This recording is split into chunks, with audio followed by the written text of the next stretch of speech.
नमस्कार दोस्तों, स्वागत है आपका प्रगति एमपीपीएससी के यूट्यूब चैनल पर। अब हम जुलाई 2022 में चर्चा में रहे महत्वपूर्ण मुद्दों को पढ़ेंगे। इसके अंतर्गत सबसे पहले हम राष्ट्रीय परिदृश्य देख लेते हैं। राष्ट्रीय परिदृश्य में सबसे पहली बात भारत के 15वें राष्ट्रपति की नियुक्ति से संबंधित है। हाल ही में 18 जुलाई 2022 को भारत के राष्ट्रपति पद के लिए 16वें चुनाव आयोजित हुए, जिनका परिणाम जो है 21 जुलाई को घोषित हुआ और द्रौपदी मुर्मू को भारत का 15वां राष्ट्रपति चुना गया। अब 16वें चुनाव हैं, लेकिन 15वें राष्ट्रपति हैं। तो देश के पहले राष्ट्रपति डॉक्टर राजेंद्र प्रसाद लगातार 2 बार राष्ट्रपति चुने गए और इसी कारण यहाँ पर 1 का अंतर आ रहा है। अब कुछ और बातें जान लेते हैं। राष्ट्रपति पद के उम्मीदवार अगर हम एनडीए की तरफ से देखें तो वो थी द्रौपदी मुर्मू। वहीं संयुक्त विपक्ष की बात करें, संयुक्त विपक्ष के उम्मीदवार कौन थे, ये पूछा जा सकता है हमारे एग्जाम में। तो यशवंत सिन्हा जी थे। इन्हीं को हराकर द्रौपदी मुर्मू जी ने ये चुनाव जीता है। ठीक है, तो एनडीए की उम्मीदवार थी द्रौपदी मुर्मू और संयुक्त विपक्ष के उम्मीदवार यशवंत सिन्हा, और द्रौपदी मुर्मू भारत की 15वीं राष्ट्रपति घोषित हुई हैं। अब अगर हम द्रौपदी मुर्मू जी के बारे में कुछ और बातें जानें तो द्रौपदी मुर्मू जी का जो जन्म है वो ओडिशा के मयूरभंज जिले में 20 जून 1958 को हुआ था, एक आदिवासी संथाल परिवार में। और द्रौपदी मुर्मू जी भारत की दूसरी महिला राष्ट्रपति हैं। अगर हम पहली महिला राष्ट्रपति की बात करें तो ये प्रतिभा देवी सिंह पाटिल हैं, जिनका कार्यकाल 2007 से 2012 तक रहा है। एक और बात द्रौपदी मुर्मू जी के बारे में कही जाती है कि ये देश की पहली महिला आदिवासी राष्ट्रपति हैं। जैसा कि हमने बात की कि इनका जन्म आदिवासी संथाल परिवार में उड़ीसा के मयूरभंज जिले में हुआ था। तो ये बातें ध्यान रखनी है। अगर पूछा जाएगा कि भारत की 15वीं राष्ट्रपति कौन है तो द्रौपदी मुर्मू जी हैं। उनका जन्म स्थल पूछा जा सकता है, दूसरी महिला राष्ट्रपति हैं। तो ये बातें महत्वपूर्ण है, ध्यान रखना है। चलते हैं आगे। अगली जानकारी राज्यसभा में 4 नए सदस्यों के मनोनयन से संबंधित है। हाल ही में जुलाई 2022 में राष्ट्रपति ने 4 नए सदस्यों को राज्यसभा में मनोनीत किया। अब अगर हम राष्ट्रपति की शक्तियों के बारे में जानें तो संविधान का आर्टिकल 80 राष्ट्रपति को राज्यसभा में 12 सदस्यों के मनोनयन का अधिकार देता है और राष्ट्रपति ये मनोनयन केंद्रीय मंत्रिमंडल की सलाह पर करते हैं। कौन सा अनुच्छेद? आर्टिकल 80। और 12 सदस्यों का मनोनयन होता है किन क्षेत्रों पर? कला, विज्ञान, साहित्य, समाज सेवा में विशेष ज्ञान या अनुभव प्राप्त व्यक्ति को राष्ट्रपति मनोनीत करते हैं। और इनका कार्यकाल, जैसा कि हम जानते हैं कि राज्यसभा के सदस्यों का कार्यकाल क्या होता है? 6 वर्ष होता है। ठीक है, तो इसी आधार पर ये नियुक्तियां हुई हैं। हम देख लेते हैं किन 4 लोगों को नियुक्ति मिली है। तो उसमें पहला नाम है पीटी उषा जी का। ये धाविका रही हैं। इनके अन्य लोकप्रिय नाम उड़न परी, पयोली एक्सप्रेस। क्या है? पयोली एक्सप्रेस। अगर पूछा जाएगा पयोली एक्सप्रेस नाम से कौन लोकप्रिय है तो पीटी उषा जी। दूसरा मनोनयन संगीतकार इलैया राजा जी का है। तीसरा मनोनयन कहानीकार व फिल्म निर्देशक वी विजयेंद्र प्रसाद गारू जी का है। और चौथा मनोनयन वीरेंद्र हेगड़े जी का है, जो कि धर्मगुरु हैं। तो ये नाम ध्यान रखने हैं कि जो राज्यसभा में 4 नए सदस्यों का मनोनयन जुलाई 2022 में हुआ है तो वो कौन है। तो ये बातें ध्यान रखनी है। चलते हैं आगे और अगली बात देखते हैं। अगली बात नेशनल इंस्टीट्यूशनल रैंकिंग फ्रेमवर्क के 7वें संस्करण से संबंधित है। राष्ट्रीय संस्थागत रैंकिंग फ्रेमवर्क 2022 का 7वां संस्करण, जो कि जारी किया गया है भारत सरकार के शिक्षा मंत्रालय द्वारा। कब जारी किया गया है? जुलाई 2022 में। अगर हम NIRF रैंकिंग के बारे में कुछ मूलभूत बातें जानें तो इसकी शुरुआत शिक्षा मंत्रालय द्वारा सितंबर 2015 में की गई थी। अब NIRF रैंकिंग का क्या उद्देश्य है? तो देश में उच्च शिक्षण संस्थानों को उनकी निष्पादन क्षमता के आधार पर यह रैंक प्रदान करता है। 5 मानदंडों के आधार पर रैंक प्रदान की जाती है शिक्षा मंत्रालय द्वारा। अभी ये 5 मानदंड कौन कौन से हैं? एक है TLR, teaching learning and resources. दूसरा है RP, research and professional practices. तीसरा है GO, ग्रेजुएशन आउटकम्स। चौथा है OI, आउटरीच एंड इंक्लूसिविटी। पांचवा है पीपी, पीर परसेप्शन। तो ये 5 मानदंड है जिनके आधार पर शिक्षा मंत्रालय NIRF रैंकिंग जारी करता है। अब अगर हम कुछ और बातें जानें NIRF रैंकिंग के बारे में, तो वर्ष 2018 से देश भर के सभी सरकारी शिक्षण संस्थानों के लिए NIRF में हिस्सा लेना अनिवार्य कर दिया गया है। और जो ये वर्ष 2022 की रैंकिंग है, इसमें लगभग 7,000 से अधिक संस्थानों ने भाग लिया। और NIRF रैंकिंग 2022 में 11 श्रेणियों में भारत के सर्वश्रेष्ठ संस्थानों को सूचीबद्ध किया गया है। अगर हम देखें कि ओवरऑल रैंकिंग में पहले नंबर पर कौन रहा, जैसा कि हमने बात की कि इस बार 7,000 से अधिक संस्थानों ने NIRF रैंकिंग में भाग लिया है और ओवरऑल परफॉर्मेंस के आधार पर सबसे पहला स्थान मिला है IIT मद्रास को, Indian institute of technology Madras को, और ये लगातार चौथी बार है कि ओवरऑल परफॉर्मेंस में पहले स्थान पर आया। वहीं दूसरे स्थान पर IISc बेंगलुरु और तीसरे स्थान पर IIT बॉम्बे रहा है। अब अगर हम दूसरी श्रेणी में जाएं, दूसरी श्रेणी है विश्वविद्यालय की श्रेणी। इसमें पहला स्थान अर्जित किया है IISc Bengaluru, Indian institute of sciences Bengaluru.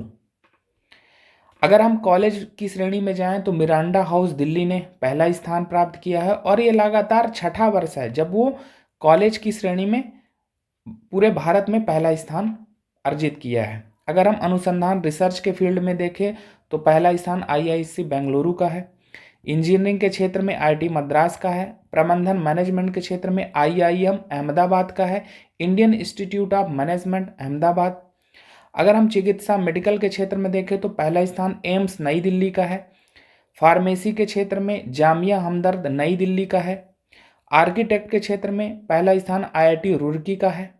वहीं अगर हम कानून या लॉ के फील्ड में देखें तो national law school of India university Bangalore का है। वहीं अगर हम डेंटल चिकित्सा की श्रेणी में देखें जो कि 11वीं श्रेणी है, इसमें Savita institute of medical and technical sciences Chennai का स्थान रहा। तो हमें ये बातें ध्यान रखनी है कि किस श्रेणी में किस संस्थान ने पहला स्थान अर्जित किया है। अगर पूछा जाएगा NIRF रैंकिंग के 7वें संस्करण के बारे में, कौन जारी करता है, ठीक है, क्यों जारी करता है, हमने उद्देश्य देखा था कि देश में उच्च शिक्षण संस्थाओं को उनकी निष्पादन क्षमता के आधार पर NIRF रैंकिंग प्रदान करती है। कौन करता है? शिक्षा मंत्रालय करता है। कब से कर रहा है? तो हमने बात की थी कि सितंबर 2015 से इसकी शुरुआत है। तो ये सब बातें महत्वपूर्ण हैं। चलते हैं आगे और अगली बात देखते हैं। अगली बात गोधन न्याय योजना के बारे में है जो कि छत्तीसगढ़ सरकार की योजना है। गोधन न्याय योजना का प्रारंभ जुलाई 2020 में किया गया था। इस योजना के तहत छत्तीसगढ़ सरकार गाय के गोबर की खरीद करती है 2 रुपये प्रति किलो की दर से। अब हाल ही में गोधन न्याय योजना क्यों चर्चा में रही है? क्योंकि हाल ही में छत्तीसगढ़ सरकार द्वारा निर्णय लिया गया है कि अब गोबर के साथ साथ गौमूत्र की भी खरीदी की जाएगी, जिसका न्यूनतम मूल्य सरकार द्वारा 4 रुपये प्रति लीटर तय किया गया है। तो अगर पूछा जाएगा, हमारे एग्जाम में क्या पूछा जा सकता है? हमारे एग्जाम में पूछा जाएगा कि गोधन न्याय योजना का संबंध किस राज्य से है? तो छत्तीसगढ़ से है। इसके अंतर्गत क्या किया जाता है? तो गाय के गोबर की खरीदी पहले की जाती थी 2 रुपये प्रति किलो की दर से। अभी क्या है? गौमूत्र की भी खरीदी की जाएगी 4 रुपये प्रति लीटर। इसका न्यूनतम मूल्य सरकार द्वारा निर्धारित किया गया है। अब क्या किया जाएगा? सरकार जो गाय का गोबर और गौमूत्र खरीद रही है तो इसका उपयोग जीवामृत व कीटनाशक उत्पाद तैयार करने में किया जाएगा, ऐसा सरकार ने बताया। तो हमें ध्यान रखना है गोधन न्याय योजना के बारे में। चलते हैं आगे और अगली बात देखते हैं। अगली बात देवघर इंटरनेशनल एयरपोर्ट के बारे में है, जिसका हाल ही में उद्घाटन 12 जुलाई 2022 को प्रधानमंत्री नरेंद्र मोदी द्वारा किया गया। अब ये देवघर इंटरनेशनल एयरपोर्ट कहाँ स्थित है? झारखंड में स्थित है। ठीक है, ये झारखंड का दूसरा एयरपोर्ट है। पहला एयरपोर्ट रांची में है और दूसरा देवघर। अब देवघर क्यों महत्वपूर्ण है? तो देवघर में, झारखंड के देवघर में बैजनाथ धाम है। बैजनाथ धाम 12 ज्योतिर्लिंगों में से एक है। तो इस देवघर एयरपोर्ट इंटरनेशनल एयरपोर्ट की स्थापना का एक उद्देश्य श्रद्धालुओं, जो बाबा बैजनाथ के श्रद्धालु हैं, तो श्रद्धालुओं के दर्शन के लिए पूरे देश से आवागमन को सुलभ बनाना ही एक महत्वपूर्ण उद्देश्य इसमें है। तो हमें ध्यान रखना, अगर हमारी एग्जाम में पूछा जाएगा कि देवघर इंटरनेशनल एयरपोर्ट का उद्घाटन हाल ही में किया गया है, तो वो किस राज्य में है, तो झारखंड में है। फिर बैजनाथ धाम के बारे में पूछा जा सकता है। तो ये बातें ध्यान रखनी है। चलते हैं आगे और अगली जानकारी देखते हैं। अगली जानकारी राजस्थान के सीकर जिले से संबंधित है। हाल ही में राजस्थान राज्य के सीकर जिले में रोहिल में प्राकृतिक यूरेनियम के भंडार का पता लगा है, जो कि परमाणु ऊर्जा उत्पादन में उपयोगी होगा। अगर हमारे एग्जाम में पूछा जाएगा कि हाल ही में किस राज्य में यूरेनियम के भंडारों का पता लगा है, तो राजस्थान होगा। अब सीकर जिला और रोहिल के बारे में भी पूछा जा सकता है कि रोहिल हाल ही में चर्चा में रहा, क्यों? ठीक है, तो हमें ध्यान रखना है कि यूरेनियम के भंडारों का पता लगा है राजस्थान राज्य के सीकर जिले के रोहिल में। अगली बात देख लेते हैं। अगली बात रामाचार्युल समिति से संबंधित है। अब पूछा जाएगा कि रामाचार्युल समिति का संबंध किससे है, तो इसका उद्देश्य है राज्यसभा की कार्यप्रणाली की समीक्षा के लिए इसे गठित किया गया था। अब हाल ही में चर्चा में क्यों रही है, क्योंकि इसने अपनी रिपोर्ट सौंपी है 5 जुलाई 2022 को और इसीलिए चर्चा में रही है। अब अगर हम इस समिति के बारे में कुछ बातें जानें तो रामाचार्युल समिति, रामाचार्युल की अध्यक्षता में समिति गठित हुई है और ये रामाचार्युल राज्यसभा के पूर्व महासचिव रहे हैं। जैसा कि हमने बात किया कि राज्यसभा की कार्यप्रणाली की समीक्षा के लिए गठित हुई है। अब इस समिति ने कुछ सुझाव दिए हैं, जैसे संसदीय समितियों का कार्यकाल अभी 1 वर्ष का होता है, तो इसने कहा कि इसे बढ़ाकर 2 वर्ष कर दिया जाना चाहिए। तो ऐसी कुछ बातें इस समिति की सिफारिशों में सम्मिलित हैं। तो हमें ध्यान रखना है, सबसे महत्वपूर्ण बात यही है कि अगर पूछा जाएगा कि रामाचार्युल समिति का संबंध, तो बताएंगे कि राज्यसभा की कार्यप्रणाली की समीक्षा से संबंधित है। चलते हैं आगे और अगली बात देखते हैं। अब हम अंतर्राष्ट्रीय परिदृश्य में चर्चा में रहे महत्वपूर्ण मुद्दों को पढ़ेंगे। इसके अंतर्गत सबसे पहली बात श्रीलंका के नए राष्ट्रपति के निर्वाचन से संबंधित है। हाल ही में रानिल विक्रमसिंघे को श्रीलंका का नया राष्ट्रपति निर्वाचित किया गया। ये कब की बात है? 20 जुलाई 2022 को। अब रानिल विक्रमसिंघे 6 बार श्रीलंका के प्रधानमंत्री रह चुके हैं। अब श्रीलंका के नए राष्ट्रपति के रूप में रानिल विक्रमसिंघे की नियुक्ति उस समय हुई है जब श्रीलंका सबसे गंभीर आर्थिक एवं राजनीतिक संकट से गुजर रहा है। एक बात हमको यहाँ समझना है कि श्रीलंका में राष्ट्रपति का निर्वाचन सीधे जनता द्वारा किया जाता है, लेकिन जो रानिल विक्रमसिंघे हैं इनका चुनाव संसद सदस्यों द्वारा किया गया है। कुछ परिस्थितियां हैं उनको समझ लेते हैं। जैसा कि हमने बात की कि श्रीलंका अभी सबसे गंभीर आर्थिक एवं राजनीतिक संकट से गुजर रहा है, तो पिछले दिनों श्रीलंका में दैनिक उपभोग की वस्तुओं जैसे खाद्य पदार्थ, पेट्रोल, डीजल, दवाओं आदि की अनुपलब्धता व लगातार बढ़ती महंगाई की परिस्थितियों के कारण वहां के लोगों ने सड़कों में खूब प्रदर्शन किए। प्रदर्शनकारियों ने राष्ट्रपति भवन तक में कब्जा कर लिया। इन्हीं परिस्थितियों में जो पूर्व श्रीलंकाई राष्ट्रपति हैं गोटबाया राजपक्षे देश छोड़कर चले गए। कब? 13 जुलाई 2022 को। कौन? गोटबाया राजपक्षे। ये 13 जुलाई 2022 को देश छोड़कर चले गए और बाद में रानिल विक्रमसिंघे को कार्यवाहक राष्ट्रपति बनाया गया। फिर आगे नए राष्ट्रपति का चुनाव, जैसा कि हमने बात की, संसद सदस्यों द्वारा किया गया और उसी की बात हम कर रहे हैं। ये कब की बात है? 20 जुलाई 2022। रानिल विक्रमसिंघे पूर्व राष्ट्रपति गोटबाया राजपक्षे के बचे हुए कार्यकाल तक ही राष्ट्रपति रहेंगे और इनका कार्यकाल कब तक बचा हुआ है? नवंबर 2024 तक, तो ये राष्ट्रपति रहेंगे। तो ये चीज़ें हमने समझी रानिल विक्रमसिंघे जो कि श्रीलंका के नए राष्ट्रपति हैं उनके बारे में। तो पूछा जा सकता है कि हाल ही में रानिल विक्रमसिंघे किस देश के राष्ट्रपति निर्वाचित हुए हैं, तो हमें यह समझना है। आगे चलते हैं। अगली बात शिंजो आबे के बारे में है। ये जापान के पूर्व प्रधानमंत्री रहे हैं। अब हाल ही में चर्चा में क्यों रहे? क्योंकि हाल ही में इनकी गोली मारकर हत्या कर दी गई। कहाँ? जापान में ही, जब ये आम जनसभा को संबोधित कर रहे थे। कब की बात है? 8 जुलाई 2022 की बात है। ठीक है। अब शिंजो आबे जी के बारे में अगर हम जानें तो जैसा कि हमने बात की कि ये जापान के पूर्व प्रधानमंत्री रहे हैं और जापान में सबसे लंबे समय तक प्रधानमंत्री रहने का जो कीर्तिमान है इन्हें प्राप्त है। ये वर्ष 2006 और 7 तथा 2012 से 2020 तक जापान के प्रधानमंत्री रहे। शिंजो आबे भारत और जापान के रिश्तों में प्रगाढ़ता के लिए भी लोकप्रिय हैं। बुलेट ट्रेन समझौता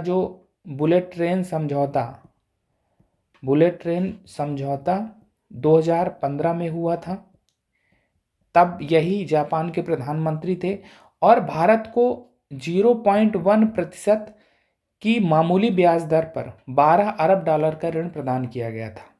और इन्हीं के योगदान को सराहते हुए भारत सरकार द्वारा वर्ष 2021 का पद्म विभूषण शिंजो आबे जी को प्रदान किया गया था। तो ये ध्यान रखना है, शिंजो आबे जी के बारे में जो भी हमने आज महत्वपूर्ण बातें की, हाल ही में चर्चा में क्यों रहे हैं, इनका संबंध किस देश से है, ये सब बातें पूछी जा सकती हैं।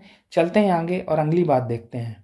अगली बात अमिताभ कांत जी से संबंधित है। अब ये चर्चा में क्यों रहे, क्योंकि भारत में 2023 में आयोजित होने वाले G20 के 23वें शिखर सम्मेलन के लिए इन्हें भारत का पूर्णकालिक शेरपा नियुक्त किया गया है। तो ये ध्यान रखना है। तो हमारे एग्जाम में क्या पूछा जाएगा कि G20 के 23वें शिखर सम्मेलन के लिए भारत का आधिकारिक शेरपा कौन है, तो अमिताभ कांत हैं। एक चीज़ ये पूछा जाएगा कि भारत में कौन सा G20 का शिखर सम्मेलन आयोजित होगा, तो 23वां। तो ये बातें महत्वपूर्ण है, पूछी जा सकती हैं। या 23वां शिखर सम्मेलन G20 का कहाँ आयोजित होगा, तो भारत में होगा। कब होगा, 2023 में होगा। अब अमिताभ कांत जी के बारे में हम सब जानते हैं कि ये नीति आयोग के पूर्व CEO रहे हैं। अब यहाँ पर इनकी नियुक्ति जो भारत के पूर्णकालिक शेरपा के रूप में हुई है, तो हम शेरपा की भूमिका समझ लेते हैं। विभिन्न भागीदार देशों के साथ राजनीतिक, आर्थिक व अन्य वैश्विक एजेंडे पर बातचीत कर सहमति बनाना शेरपा की महत्वपूर्ण भूमिका होती है। यानी शेरपा ही किसी देश का अधिकृत प्रतिनिधि होता है जो अन्य देशों के शेरपाओं के साथ विभिन्न मुद्दों पर समन्वय बैठाने का कार्य करता है। ठीक है, तो ये शेरपा की भूमिका है। एक चीज और यहाँ पर जानना है कि इससे पूर्व जो शेरपा का दायित्व दिया गया था पीयूष गोयल जी को दिया गया था, जो कि वाणिज्य, उद्योग, टेक्सटाइल व उपभोक्ता मामलों के मंत्री हैं। अभी किसको दे दिया गया है, अमिताभ कांत जी को। तो ध्यान रखना, अगर पूछा जाएगा कि भारत के पूर्णकालिक शेरपा G20 के 23वें शिखर सम्मेलन के लिए कौन है, तो अमिताभ कांत जी। चलते हैं अगली बात देखते हैं।